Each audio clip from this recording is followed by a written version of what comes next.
així i... Puc fer una proposta? Digue'm. No, que lo siento, me hay un poco indispuesto, me gustaría que, bueno, si hay alguna pregunta, las tenía. Vale. Por favor, porque me quiero ir. Vale. Bueno, doncs, No, que no sé. Exacto. Bueno, doncs, si algú té alguna pregunta a l'Alejandro, pues que la plantegi ara o calle para sempre. Mañana aquí, calma.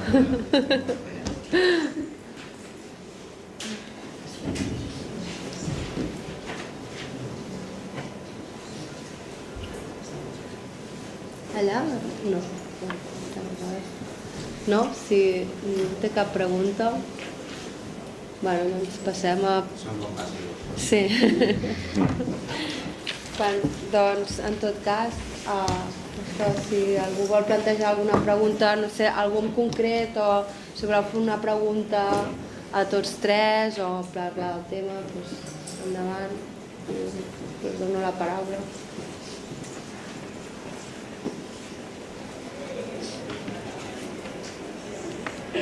O bueno, si vosaltres us voleu fer preguntes també. Val, doncs, perfecte. Me llama la atención lo que planteabas acerca de este, bueno, me parece una pregunta que es muy relevante para el contexto filosófico contemporáneo, al menos, y seguramente no para todos los ámbitos, aunque sería muy saludable, me parece a mí, que en todos los ámbitos, de esta pregunta, digo, en los ámbitos de las disciplinas filosóficas, sobre todo porque también permanentemente nos vemos interpelados por otros ámbitos disciplinarios como la física o la matemática, ¿no? Y que tiene relación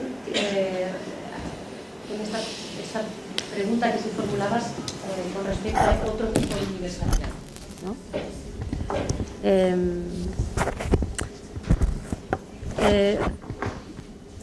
No sé si sería, bueno, no sé, yo recientemente como que estoy trabajando hay un texto de Badiou con relación al amor, texto desde San Pablo, y él ahí se hace esta pregunta, tomando como referente el amor, ¿sí?, con respecto a esta posibilidad de otro singular, de otro universal, perdón, que él consideraría aquí un universal singular, ¿sí? Bueno, en realidad no es ninguna pregunta, es solo por si a ti se te ocurre desde otros textos, desde tu trabajo. No, me hace gracia que plantees el tema de este hecho interdisciplinar, porque, por ejemplo, el tema del azar, ¿no?, que proviene de la mecánica cuántica, Bataille es que se encuentra inscrito en este problema absolutamente.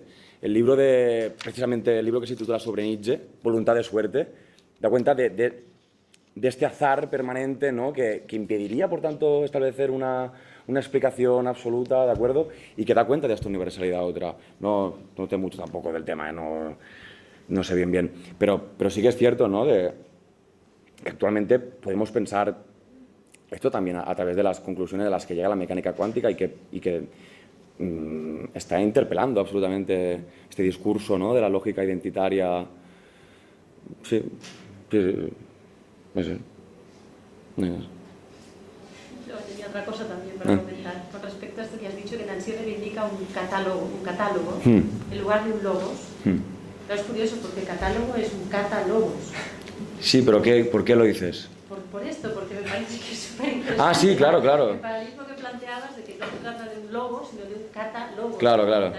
Como que invita a pensar qué es un catálogo. Sí, exacto. Lo que se hace visible es este desplazamiento, esta posición, en tanto que desplazamiento, ¿no? Exacto. No, catálogos etimológicamente quiere decir compilación. Lo estuve mirando y quiere decir exactamente compilación de arriba abajo. No he sabido yo extraerle un sentido a eso. Compilación de arriba abajo, no sé si alguien puede aquí iluminarnos. No, simplemente una compilación, el catálogo. Pero bueno, supone una compilación que precisamente pues quizá no establezca, ¿no?, un hilo entre todas estas cosas que están compiladas. Pero en cualquier caso sí que es una imagen de un saber que transita, ¿no? Desde no está, no tiene un lugar propio, diríamos, sino que, bueno, transita de... En cada vez, en cada caso. Transita justamente al desplazamiento, ¿no? Sí.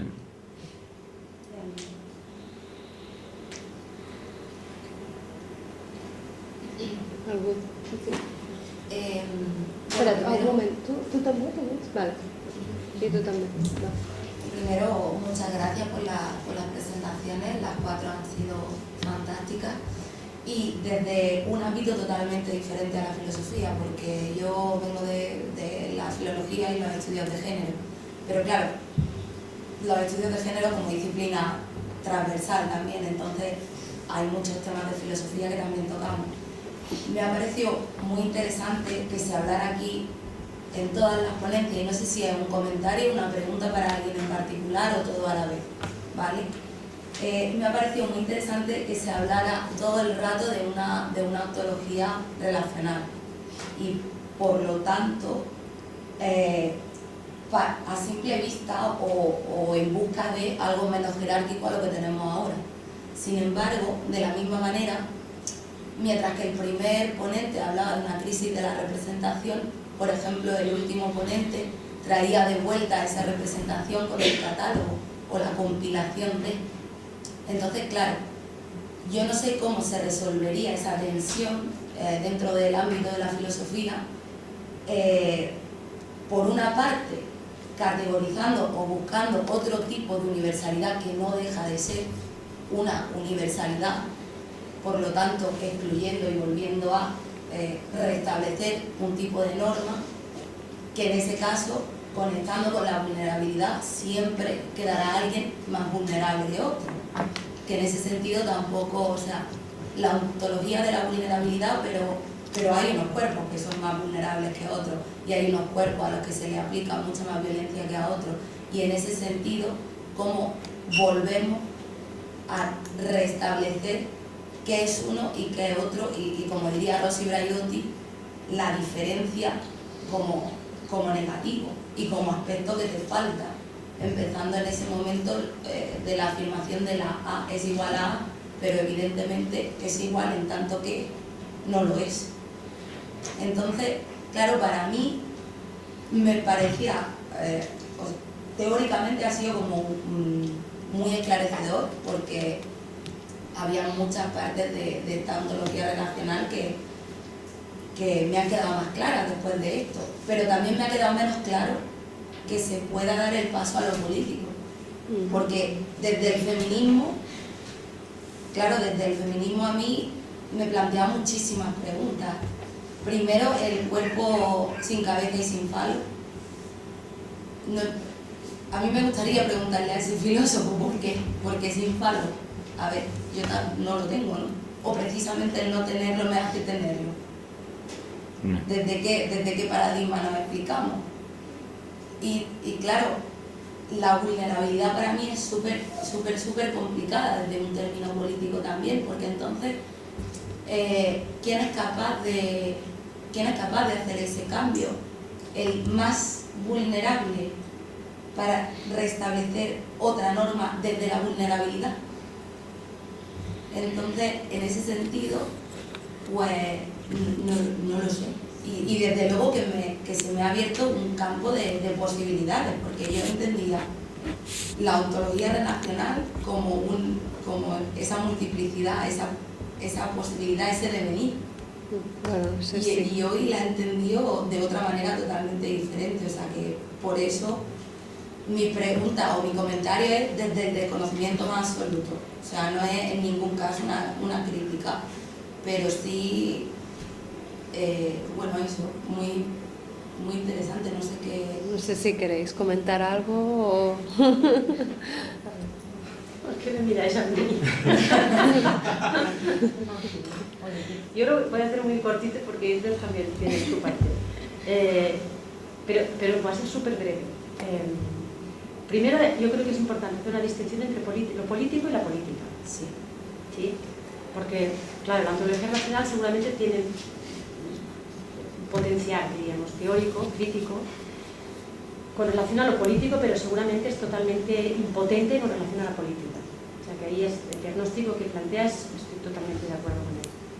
Ahora bien, entonces, ¿por qué insistir en lo político cuando estamos, de alguna manera, asumiendo que hay una suerte de impotencia para la política o para con la política?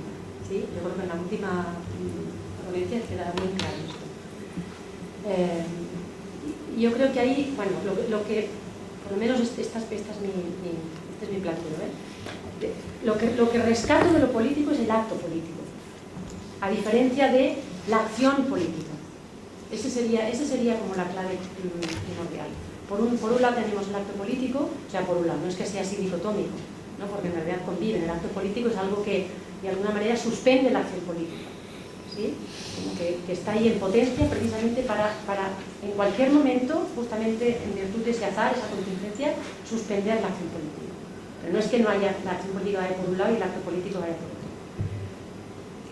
El sujeto de la acción política es el sujeto que conocemos también desde el pensamiento, desde la ontología, tal y como la conocemos en el contexto de la metafísica, ¿no?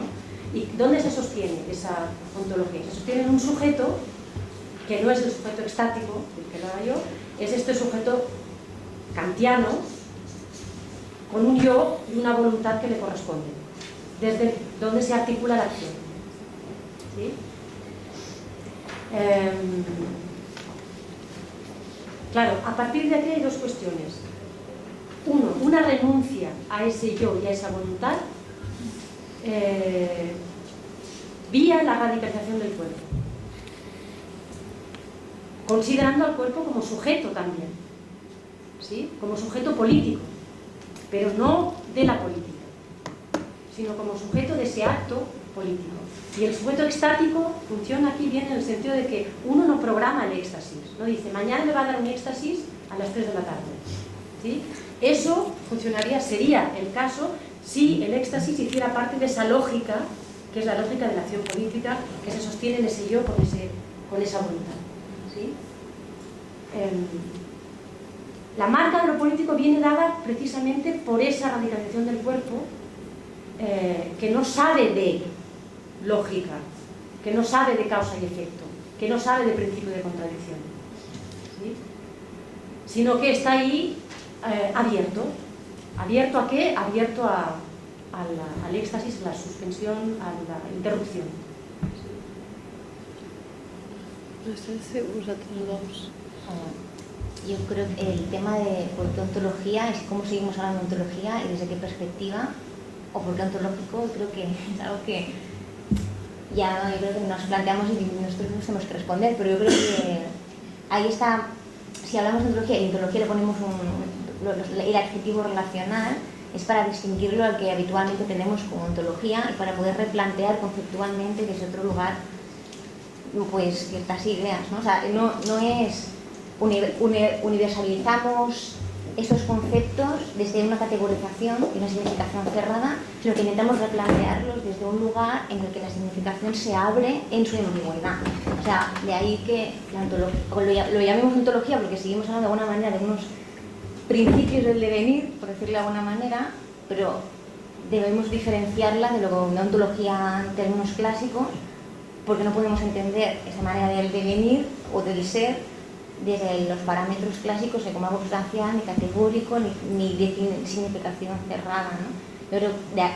Yo creo que el usar el concepto de ontología viene un poco para poder hablar desde unos principios de eso que serían como los modos del ser de Heidegger, ¿no? Pero esos modos del ser evidentemente no los podemos entender como un ser a lo clásico, porque ese ser tiene otros principios que al mismo tiempo escapan de nuestra propia definición, ¿no? Entonces, cómo movernos y cómo pensar todo esto, y es el pensar filosófico yo creo que en el que nos vamos ahora, ¿no? Cómo pensar en la dificultad que tiene partir de aquí. Yo creo que de ahí lo de la ontología, y cómo la ontología puede ser política y este vínculo con lo político, yo creo que es lo que ha dicho Begoña, o sea, seguimos mezclando a veces el concepto de lo que es la política, o entendemos por política normalmente lo que es lo político. La política sería todo aquello que se institucionaliza como política, ¿no? O sea, podríamos hablar de políticas determinadas que se hacen, que se dan, que podemos hacer, mientras que lo político es un principio, es como, o sea, que realmente rompe algo para generar algo nuevo. Por el momento en que se genera ya no es político, es política. O sea, lo político es como el principio disruptor de algo que genera ese cambio, esa fisura. Pero en el momento en que la fisura le ponemos un nombre, lo determinamos o la materializamos en algo, ya estamos haciendo política. Entonces, cuando hablas de o cuando era planteado cómo puede ser políticas o comunidad, o cómo vemos lo político planteando el ser desde este lugar. Pues cómo vemos lo político es, directamente nos lleva a la política, ¿no? Creo que alguien que lo hace muy bien igual es Joy Butler. Yo creo que Joy Butler desde el plano ontológico salta constantemente a un plano de lo ontológico, de lo político, a la política. Y yo creo que ella pone ejemplos prácticos de la política y uno de los textos que tiene, que no sé si se llama vulnerabilidad, resistencia, habla precisamente de eso, de cómo desde la vulnerabilidad, pero ya creo que llevado ya a términos incluso ónticos, para ponerle el nombre, podemos hacer esa resistencia. Entonces, eso es otra cosa. Y después del concepto de vulnerabilidad, debe entenderse otra vez desde este principio ontológico relacional, que no son, o sea, evidentemente hay cosas más vulnerables, pero la manera, por ejemplo, cuando lo he enunciado yo antes, no era la vulnerabilidad entendida en el término diario que podemos hacer nosotros en nuestra vida diaria, que estaría igual en un plano más de la política y no de lo político, sino vulnerabilidad como condición ontológica significa que todos o todo es vulnerable y tiene ese potencial de vulnerabilidad. Otra cosa es que otros seres desde otro plano, igual más de la política o del plano óntico, para ponerle una categorización, sean más o menos vulnerables, pero ya es la terminología que nosotros usamos en nuestro día a día. Pero la vulnerabilidad es condición ontológica en el sentido de que nadie puede no ser vulnerable, ¿no? O sea, es como otra vez volvemos a ese principio o ese potencial desde una manera de entender, yo creo que más de principios, más que de ideas de conceptualizaciones cerradas, ¿no? Bueno, no sé si... No sé si vos haces algo. Yo solo decirte que la pregunta es buenísima. Porque a mí me trajo de cabeza, cuando estaba haciendo todo este rollo, me trajo de cabeza absolutamente. Claro, yo me planteaba el hecho de esta universalidad otra o esta no identidad. Esta identidad de la no identidad no supone, al fin y al cabo, pues eso, pues un reverso, ¿no? Otra cosa, pero al fin y al cabo lo mismo, ¿no? Esta no identidad. Pero bueno, es lo que han comentado ellas. Es otra lógica distinta. Que por tanto no supone establecer o el otro o el mismo, sino que se sume en el intersticio y que da cuenta de estos actos como azarosos, acontecimientos, eventos, pero es eso, es que lo han explicado muy bien. Bueno, quedan 10 minutos, no sé si vamos a hacer estas dos preguntas. ¿Sí? Bueno, acerca del tema de Bataille que has comentado antes, de la política como no hacer, solo te pediría que matizaras un poquito más porque me interesa. Vale, pues es que... Aquí está. ¿En qué sentido el no hacer puede ser político? Político, creo que es... yo creo que desde Bataille, no lo sé, realmente no sabría qué contestarte. Lo que yo creo es que realmente este desobrar es lo político, en el sentido en que es un no hacer que afirma la imposibilidad de realizar esta totalización, ¿no? Lo que dice Bataille es que la acción política que lleva a cabo el hombre da cuenta de este hombre como falto, ¿no? Y que lo que pretende es establecer una totalidad. Entonces lo que él propone es, en vez de esta acción que pretenda establecer esta totalidad del hombre, pues plantear la no acción que habría estudiar, ¿no? No sé bien exactamente a lo que se refiere, pero es otro concepto, es una no acción que no es, para mí no es lo pasivo absoluto, ¿no? Sino que responde a esta negatividad otra, a esta acción otra, que ya no es la acción que busca constituir la historia, ¿no? Como antropogénesis del hombre hegeliano, o sea, de lo que dice Hegel, sino que es una negatividad que no responde a este que se permanece en este devenir constante, ¿no? Pero bien, no sé ir más allá. También me gustaría saberlo, ¿eh? Me falta aún por profundizar en el tema. No tengo bien claro todavía. Bueno, aquí había una pregunta. Una pregunta para Begoña. Tú decías que la experiencia del éxtasis comporta un desplazamiento. Entonces quería preguntarte, ¿un desplazamiento de qué? Y en esta línea también hablabas de regímenes de sentido. ¿Este desplazamiento para ti estaría dentro de alguno de estos regímenes de sentido o no? Y dentro de todo esto, en realidad son 3 preguntas en una.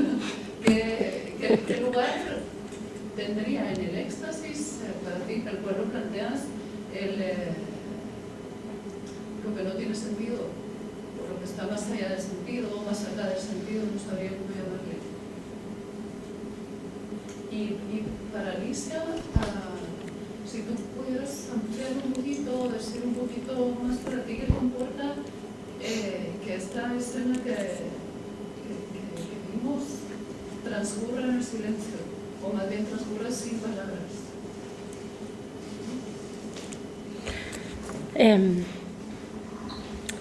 Claro, yo lo que planteaba desde la película de Dreyer es la insistencia como desplazamiento. O sea, en qué se insiste, cuál es la posición en la que se insiste, es una posición no posición. ¿Sí? Esta era un poco la hipótesis, ¿no? En realidad no es cuando el desplazamiento es un desplazamiento fuera de sí, que de alguna manera es el título que llevaba también la sesión de comunicaciones de hoy en este primer eje, ¿no? Cuerpo y ontología, ser fuera de sí, ¿no? Para mí otro modo de pensar este ser fuera de sí es ser en la insistencia, pero en esta insistencia que insiste en el desplazamiento, es decir, en el salir de sí.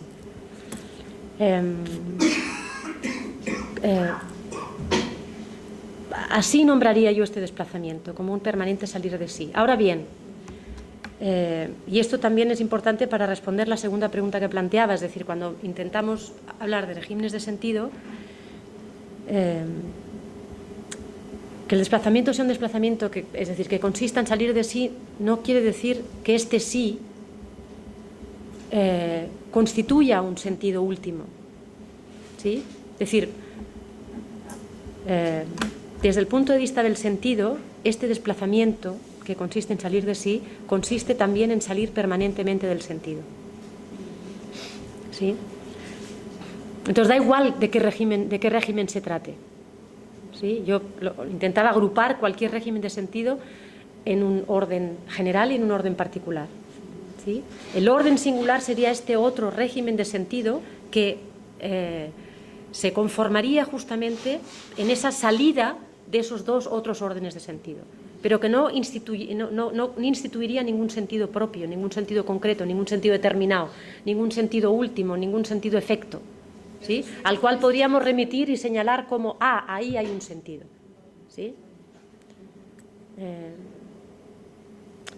Por tanto, justamente a lo que apunta, diríamos, no sé si lo diría, a lo que este desplazamiento que consiste en salir fuera de sí, y por tanto en salir fuera del sentido, no sé si apuntaría a algo que tú has llamado como más allá del sentido, ¿sí? Porque en realidad eso que está más allá del sentido es lo que lo constituye de alguna manera, o por lo menos esa es la hipótesis, ¿no? No es que haya un sentido aquí y allí en una relación binaria hay algo que está fuera del sentido. Sí que había una fuera del sentido, pero ese fuera del sentido sería constitutivo del sentido. ¿Sí? En eso, diríamos, es en lo que se insistiría justamente. En eso que no es binario. En eso que no es binario es en lo que se insistiría. Y que queda, por tanto, fuera del orden de lo general y de lo particular y, por tanto, fuera del régimen del sentido que he agrupado aquí, de cualquier régimen del sentido que he agrupado aquí como general y particular. ¿Sí?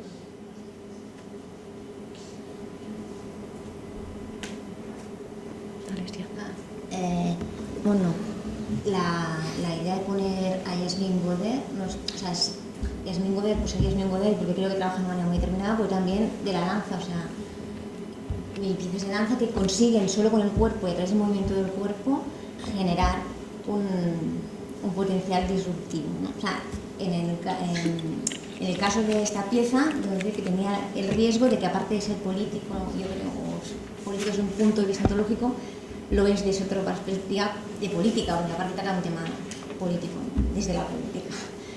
Y lo interesante de los trabajos de Godet, yo creo, y aquí también se percibe, ¿no? Es cómo a través de su fisicalidad consigue generar eso. Entonces, no necesita texto, no necesita música, o incluso, pues claro, también podemos decir que el silencio o la música forma parte, es un recurso coreográfico, ¿no?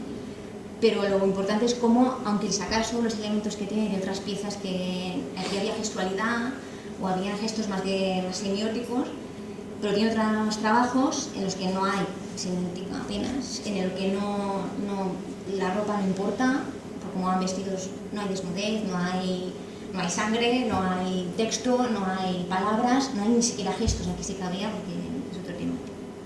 Y aún así llega a generar esto, ¿no? Pues, pues eso, para el que haya un silencio y poner esta pieza también es eso, resaltar ese poder que tiene el cuerpo y la fisicalidad del cuerpo, que va más allá de cualquier otra ayuda textual, lingüística y coreográfica, no hace más settings que los que hay un cuerpo en escena. Luego decir que también en esta pieza yo la vi en Londres en 2006 y en el día de la función una chica que tuvo que entrar a un médico porque le dio un ataque.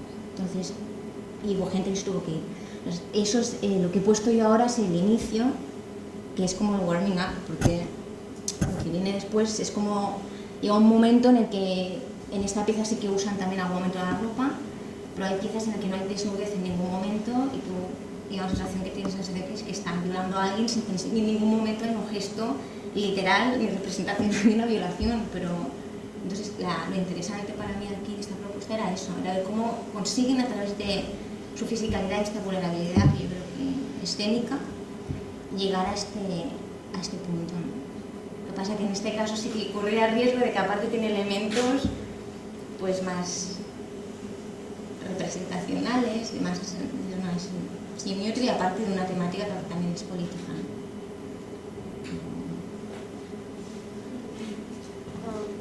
Si algú té alguna pregunta